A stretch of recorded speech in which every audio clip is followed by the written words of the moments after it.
Hello students, कैसे हो? उम्मीद है आप सब अच्छे होंगे। आज हम पृथ्वी हमारा आवास भूगोल का लेसन नंबर 3 कर रहे हैं। लेसन 3 है पृथ्वी की गतियाँ, यानी कि जो हमारी पृथ्वी है वो कितनी प्रकार की गति करती है। तो यहाँ सबसे पहले हम ये डायग्राम को हम देखते हैं। इस डायग्राम में दिखाया गया है कि जो पृथ्वी है मूव करती है वो वेस्ट से ईस्ट की तरफ, यानी कि जो दिखाया गया है इधर वेस्ट है हमारा और इधर ईस्ट है। तो ये हमारी पृथ्वी ऐसे मूव करती है किसके चारों तरफ? सूर्य के चारों तरफ। ओके, ये है पृथ्वी की एक गति। दूसरी गति अपने अक्ष पर घूमना।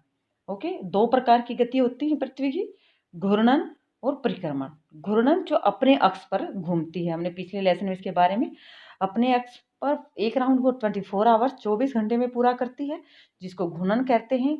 और जो सूर्य के चारों तरफ का राउंड है वो 365 1/4 डेज में कंप्लीट करते हैं। तो ये अपने अक्ष पर घूमना है जो घूर्णन कहते हैं, 24 आवर्स में कंप्लीट करती है। सूर्य के चारों तरफ एक स्थिर कक्ष में, यानी कि अपने ही एक जो उसका दीर्घावर्त कक्ष होता है उसमें गति करती रहती है, जिसको हम बोलते हैं परिक्रमण। तो ये 2 टाइप की गति है, ये ध्यान रखना, घूर्णन और परिक्रमण। पृथ्वी का जो एक्स हमने बताया था, ग्लोब में एक बीच में से सुई का हमने एग्जाम्पल लिया था, तो वो एक काल्पनिक रेखा है।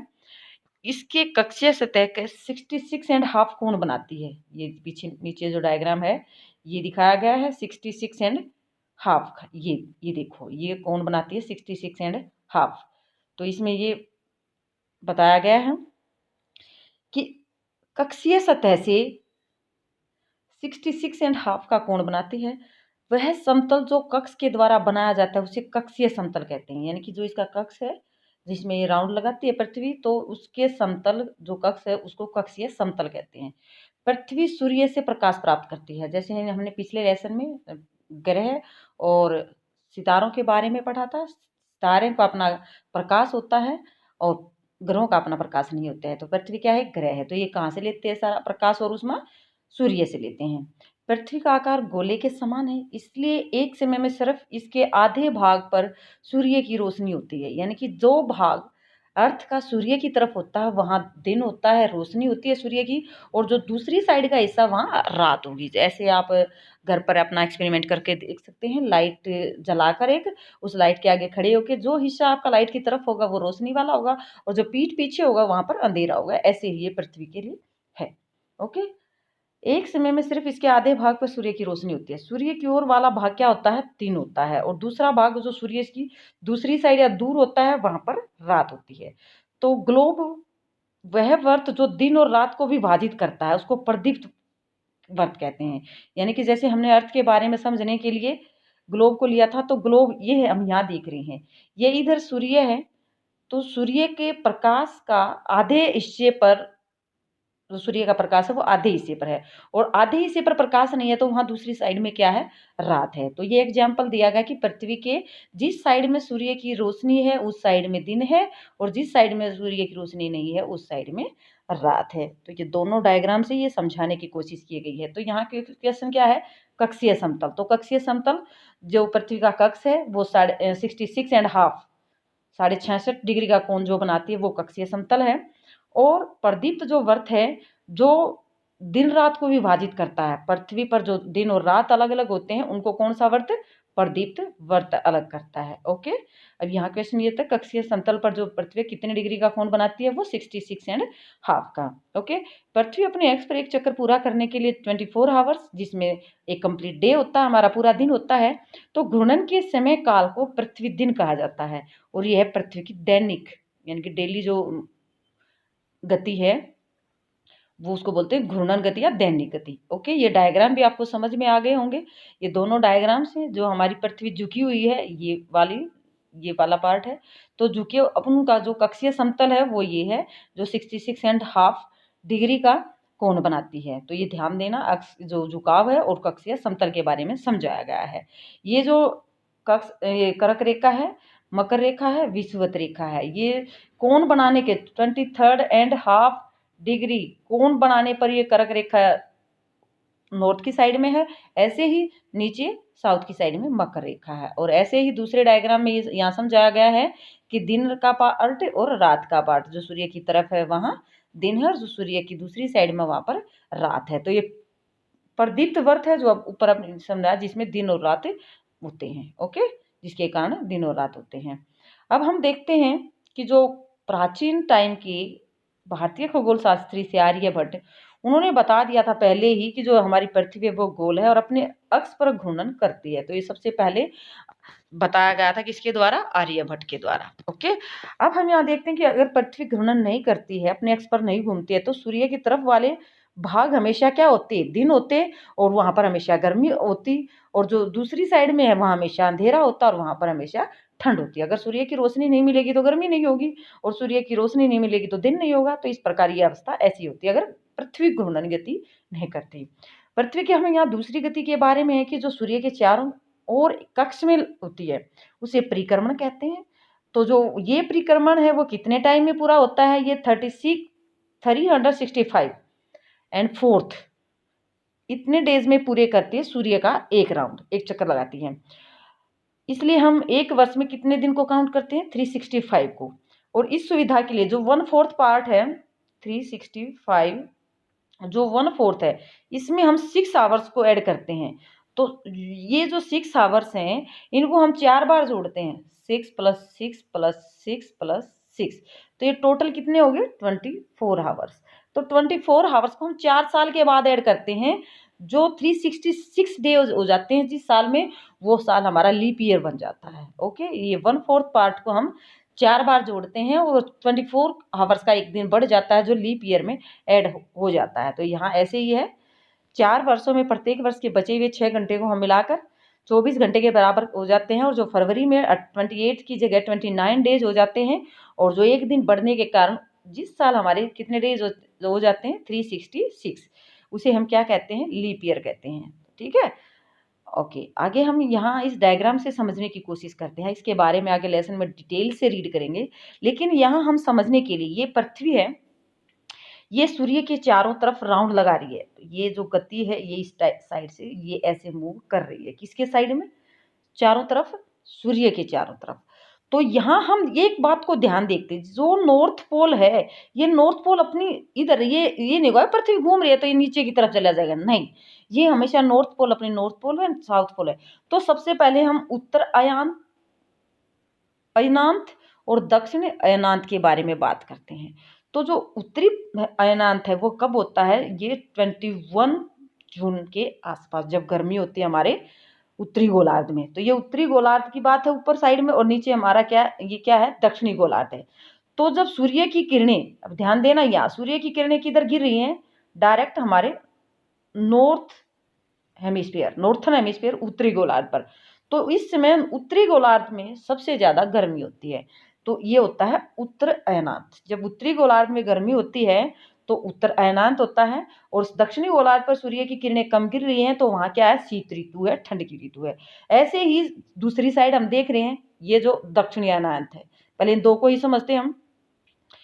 हमने उत्तरी अयनांत को समझा जो जून में है, क्योंकि उत्तरी गोलार्ध में वहाँ गर्मी होती है, क्योंकि सूर्य की डायरेक्ट रोशनी उधर हो रही है, किस पर? उत्तरी गोलार्ध पर। ये उत्तरी गोलार्ध है, ऊपर का जो पार्ट है, नीचे ये दक्षिणी गोलार्ध है। ओके, अब ऐसे ही हम दक्षिणी अयनांत पे, ये नीचे क्या है? दक्षिणी ध्रुव या दक्षिणी गोलार्ध बोल सकते हैं, ये उत्तरी गोलार्ध ऊपर।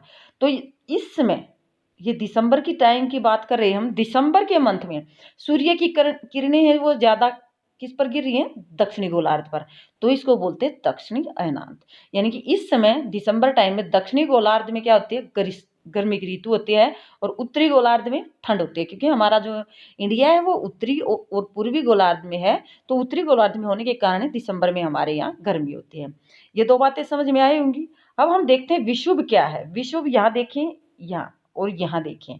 विषुव 21 मार्च और 23 सितंबर, 21 मार्च और 23 सितंबर, ये जब दिन और रात बराबर होते हैं, यानी कि मार्च के महीने में, यहां ध्यान से देखें, दक्षिण ध्रुव पर दिन और रात जो बराबर होते हैं, और इधर सितंबर में उत्तरी ध्रुव पर दिन और रात बराबर होते हैं।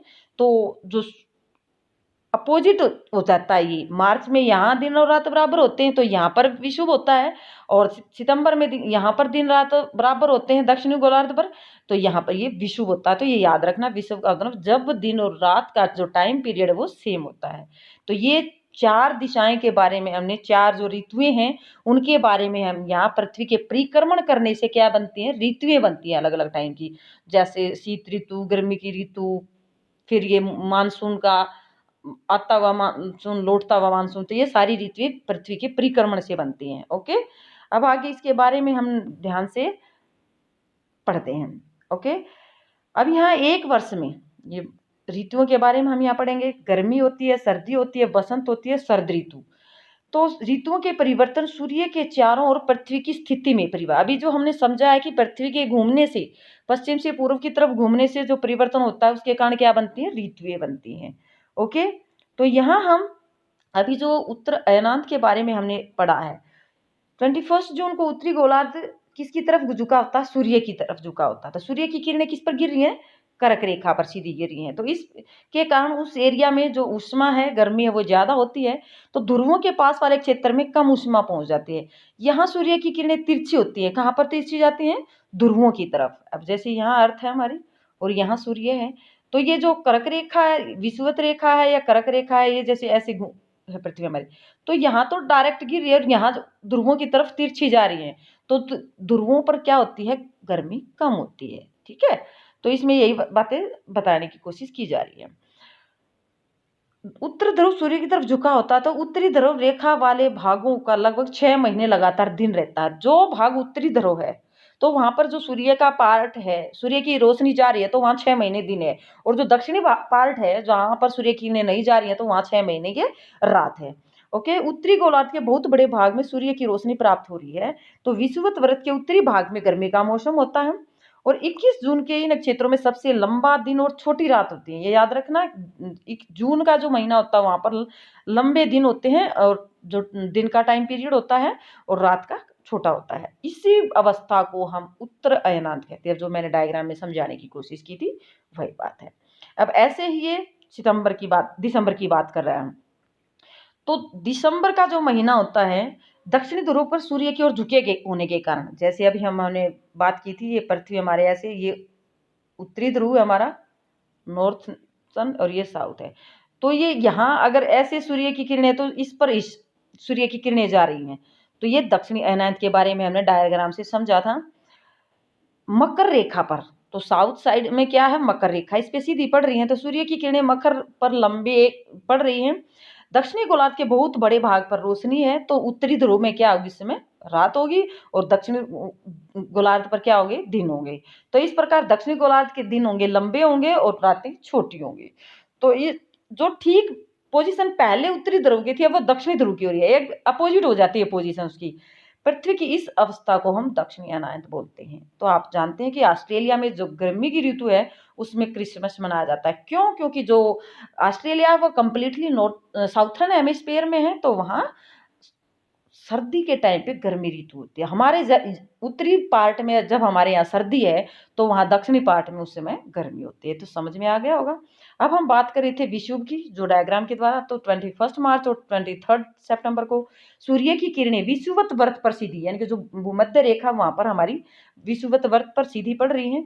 तो कोई भी ध्रुव सूर्य के सामने नहीं झुका होता है, तो इसलिए पृथ्वी पर दिन रात बराबर होते हैं। जब दिन रात बराबर होते हैं तो इस स्थिति को विषुव बोलते हैं। ओके, ये ध्यान रखना। 23 सितंबर को उत्तरी गोलार्ध में शरद ऋतु होती है, जबकि दक्षिणी गोलार्ध में बसंत ऋतु होती है, जैसे कि हमने डायग्राम में देखा। और 21 मार्च की स्थिति इसके विपरीत होती है कि उत्तरी गोलार्ध में बसंत ऋतु और दक्षिणी गोलार्ध में शरद ऋतु। तो इसको हम दोबारा वापस डायग्राम में जाकर देखते हैं, ये देखना। तो ये जो 21 मार्च में यहाँ पर दक्षिणी ध्रुव पे शरद ऋतु है और बसंत ऋतु उत्तरी ध्रुव में। ऐसे ही कंडीशन, ये शरद ऋतु उत्तरी ध्रुव पे है या उत्तरी गोलार्ध में है, और बसंत ऋतु दक्षिणी गोलार्ध में है। तो ये एक दूसरे की स्थिति, जो सिचुएशन है, वो कंडीशन है, वो अपोजिट हो जाती है। ओके, समझ में आया होगा आपको। ये था हमारा थर्ड लेसन। उम्मीद है आपको अच्छी तरह से समझ में आया होगा। वीडियो को लाइक ज़रूर कर देना, अगर पसंद आए तो सब्सक्राइब कर देना। Okay, thank you.